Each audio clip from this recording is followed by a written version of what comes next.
Machine યુગના વર્તમાન માહોલે કોઈ એક પરિબળ પર જો આક્રમણ કર્યું હોય તો એ પરિબળનું નામ છે શ્રમ.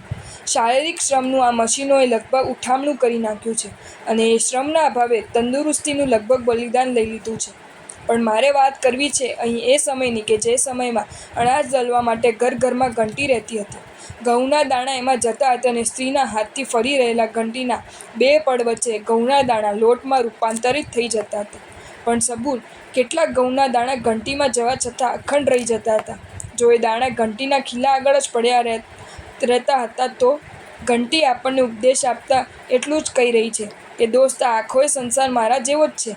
હું અને મારું એ સંસારના બે પૈડા છે. જો તું એનો શિકાર બનતો રહ્યો તો નિશ્ચિત સમજી રાખજે કે તારા સદ્ગુણોનો ખાત્મો બોલાતો જ રહેવાનો છે. પણ પ્રભુના વચનોના ખીલાને જો તું પકડીને રહ્યો તો તારા સદ્ગુણોને કોઈ જ આંચ આવવાની નથી. જો તમને આ વિડીયો ગમ્યો હોય તો આ વિડીયોને લાઈક કરો અને મારી ચેનલ જૈન ફેક્ટ્સ એન્ડ સ્ટોરીઝને સબસ્ક્રાઈબ કરો. ધન્યવાદ.